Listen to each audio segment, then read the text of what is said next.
तो नमस्कार दोस्तों, स्वागत है मगन ट्यूटोरियल्स में। उम्मीद करता हूं सब लोग स्वस्थ होंगे, व्यस्त होंगे, ज़बरदस्त होंगे। दोस्तों आज है संडे और जैसा कि आप लोग सभी जानते हैं कि आज हम आपके कमेंट्स के जवाब देते हैं आमने सामने बैठ के। तो एक चीज़ मैं आपको पहले ही बताना चाहूँगा कि जो आज आप लोगों ने मैक्सिमम कमेंट्स किए हैं वो यूपी सुपर टेट या यूपी टेट के बारे में जो जानकारी दी गई थी, या फिर एनआईएस डीएलएड के बारे में भी आप लोगों ने जो सुप्रीम कोर्ट में मामला चल रहा है उसके लिए काफ़ी सारे कमेंट्स किए हैं। बीएड बीटीसी मामले पर भी जो वीडियोस थी उस पर आप लोगों के कमेंट्स हैं। तो मेनली इसी 3-4 टॉपिक्स पे आप लोगों के कमेंट्स हैं। तो चलिए देखते हैं क्या क्या भेजा है आप लोगों ने। यहाँ पे पहला कमेंट लेते हैं दोस्तों, अमित यादव जी का है। देखते हैं क्या लिखा है। सर यहाँ पे लिखा इन्होंने, सर डीएलएड 2021 बैच शामिल होगा न्यू वैकेंसी में। तो देखिए बहुत संभावना है, मैं पहले से ही कहता रहा हूँ कि अब बहुत संभावना है। जिस तरह से प्रक्रियाएं आगे बढ़ रही हैं उससे ऐसा लगता है कि ये वैकेंसी इस साल के अंत में ही आएगी, या हो सकता है कि थोड़ा सा और डिले हो, लेकिन अभी निश्चित रूप से तो कुछ नहीं कहा जा सकता। लेकिन उम्मीद है कि 2021 बैच जो डीएलएड का है वो शामिल हो सकता है। तो अमित यादव जी आपने कमेंट किया, इसके लिए आपका बहुत बहुत धन्यवाद।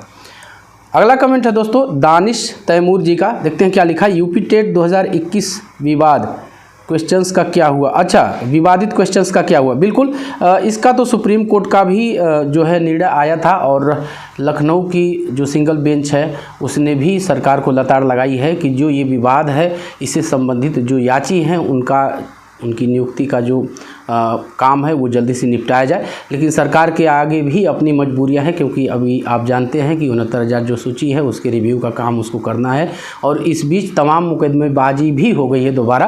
तो विवाद तो ये सुलझ चुका है, प्रत्यावेदन लिए गए थे जनवरी में, आप लोग जानते हैं। तो थोड़ा सा वेट करना पड़ेगा अभी कि इस संबंध में अगला कदम सरकार का क्या होता है। आपने कमेंट किया दानिश जी, इसके लिए आपका बहुत बहुत धन्यवाद। अगला कमेंट है रेखा सैनी जी का। देखते हैं क्या लिखा है। कब होगा फैसला इसका, पागल बना रखे हैं, तारीख पे तारीख दिया जा रहा है। ये एनआईएस डीएलएड का मामला जो सुप्रीम कोर्ट में चल रहा है। तो देखिए रेखा जी, यही कहना चाहूँगा कि एक प्रक्रिया होती है, एक प्रोसीजर होता है, निर्धारित होता है, इसके बाद ही सुनवाई में तेज़ी आती है। मैंने आपसे कहा भी था कि थोड़ा सा जो आर्थिक पक्ष है इस मामले में ये भी कहीं न कहीं आड़े आ रहा है, लेकिन धीरे धीरे ही सही प्रोसीजर आगे बढ़ रहा है, और तारीखें जब लग रही हैं तो हमें उम्मीद भी है कि इस पे बहस भी होगी और एक दिन फैसला भी आएगा। थोड़ा सा हमें धैर्य तो रखना ही पड़ेगा। आप लोग की समस्या हम समझ सकते हैं, लेकिन कोर्ट का अपना प्रोसीजर होता है, उसके अनुसार ही वो कोई निर्णय देती है। तो आपने कमेंट किया रेखा जी, इसके लिए आपका बहुत बहुत धन्यवाद। अगला कमेंट है अहमद जी का।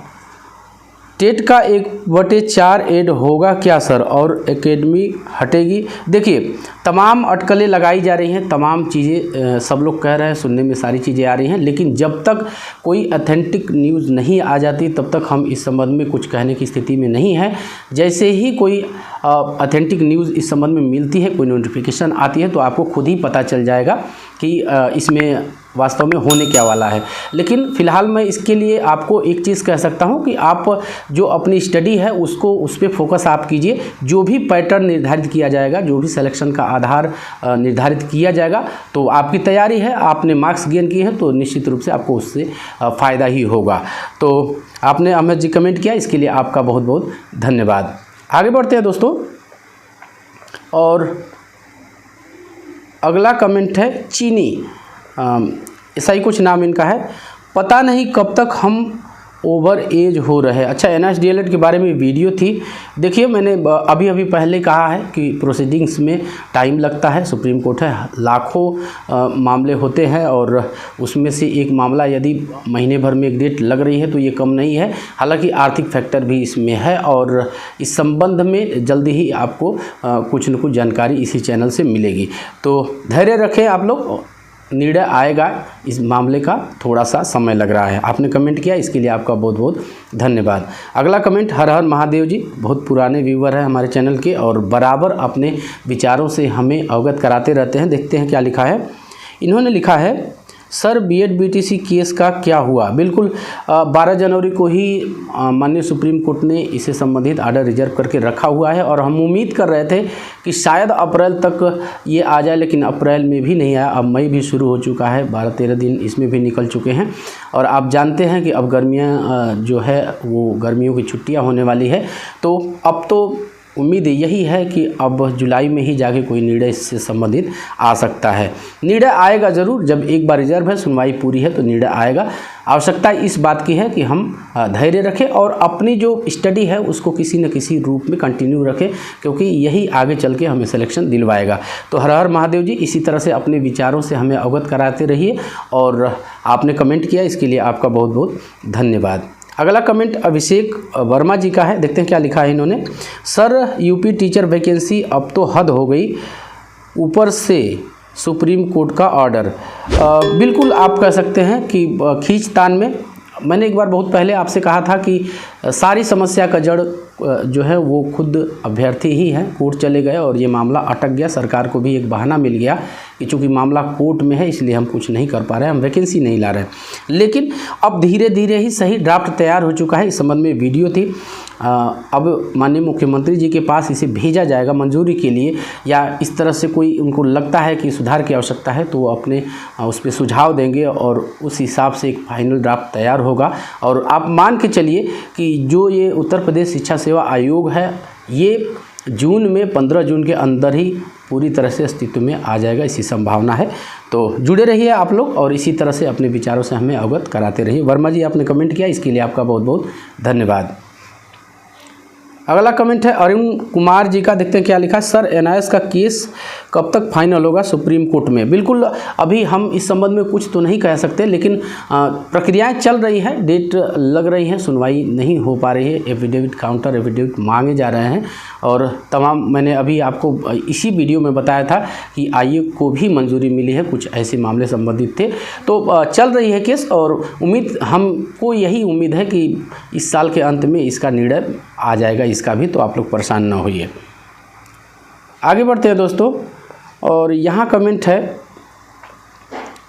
अमित कुमार जी का। सर अगर एनआईएस डीएलएड जीत जाता है तो क्या सबको लिया जाएगा या ओनली पिटिशनर को? देखिए, इसमें याची लाभ जैसी कोई बात नहीं है, मैं कई बार कह चुका हूँ कि इसमें याची लाभ जैसी कोई बात नहीं है।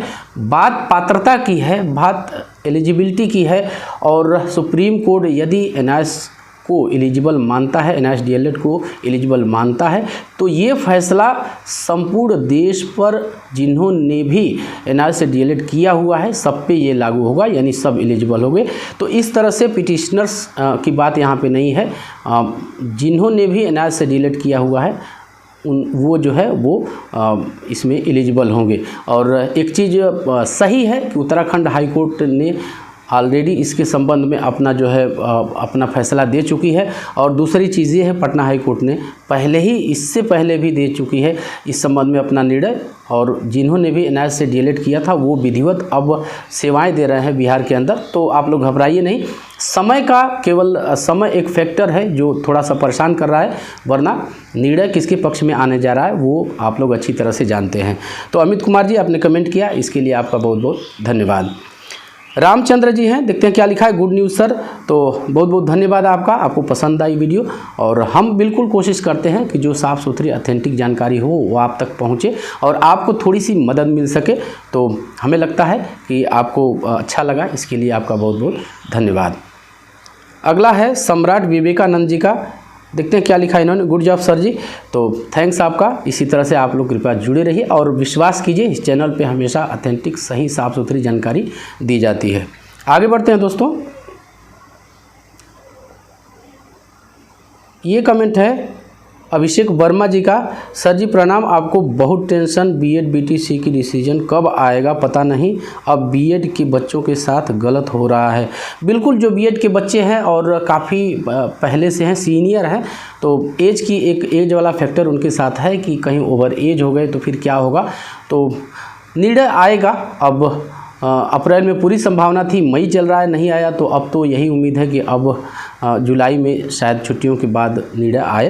तो थोड़ा सा धैर्य रखें आप लोग, निर्णय आ जाएगा। अभिषेक जी आपने कमेंट किया, इसके लिए आपका बहुत बहुत धन्यवाद। राजन सिंह हैं, क्या लिखा इन्होंने, NIS विन, बिल्कुल हमारी भी शुभकामनाएं आप लोगों के साथ है। और हाई कोर्ट से जीत चुका है, सुप्रीम कोर्ट में भी जीतेगा ऐसी संभावना है। तो धैर्य रखिए, इसका भी निर्णय आएगा और आप लोग एक दिन, हमारी शुभकामनाएं हैं कि आप PRT के टीचर भी बनेंगे।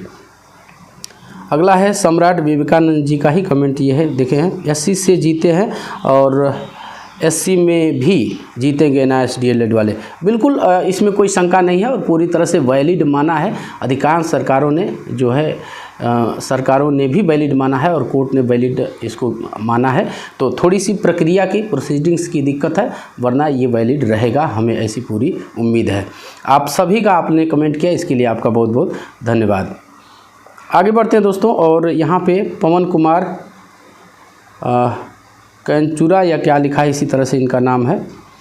तो क्या लिखा इन्होंने, बहुत परेशान कर दिया है NIS DLED केस ने, हाई कोर्ट ने डबल बेंच से जीतने के बाद भी अन्याय किया जा रहा है, सुप्रीम कोर्ट क्या न्याय देता है, हमें इंतज़ार। बिल्कुल हमें भी इंतज़ार है और सुनवाई चल रही है। देखिए, कोर्ट कोई भी फैसला देता है तो फैक्ट्स के आधार पे देता है, इंतज़ार कीजिए, NIS DLED PRT में वैलिड रहेगा। आपने कमेंट किया, इसके लिए आपका बहुत बहुत धन्यवाद।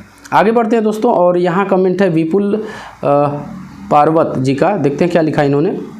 वेरी नाइस, धन्यवाद आपका। हम कोशिश करते हैं कि जो सही साफ़ सुथरी जानकारी हो आपके पास पहुँचे, आपको पसंद आई वीडियो, इसके लिए आपका बहुत बहुत धन्यवाद। अगला कमेंट है कुमार हर्षित जी का, देखते हैं क्या लिखा इन्होंने। Super channel for authentic news for NIS DLED। बिल्कुल हम कोशिश करते हैं और जब आप लोग इस तरह की कमेंट्स करते हैं, इस तरह के अपने विचार देते हैं, तो हमें एक बल भी मिलता है और काम करने की प्रेरणा भी मिलती है। आपको वीडियो पसंद आई, इसके लिए आपका बहुत बहुत धन्यवाद। तो बस दोस्तों, यही था आज की इस वीडियो में। हम कोशिश करते हैं कि अधिक से अधिक आपके कमेंट ले सकें, लेकिन हज़ारों कमेंट आते हैं दोस्तों एक दिन में, और सारे कमेंट्स को शामिल करना तो पॉसिबल नहीं हो पाता है। लेकिन आने वाले संडे को हम कोशिश करेंगे कि जो भी कमेंट्स छूटे हैं, जो इस तरह से तार्किक कमेंट हैं, वो हम लेने की कोशिश करेंगे। तो आज की वीडियो में बस इतना ही। चलते चलते वही रिक्वेस्ट दोस्तों, कृपया आप इस चैनल को लाइक, शेयर और सब्सक्राइब ज़रूर कीजिए दोस्तों। जब आप ऐसा करते हैं तो हमें एक मोटिवेशन ज़रूर मिलता है। मिलते हैं अगली वीडियो में, तब तक के लिए नमस्कार।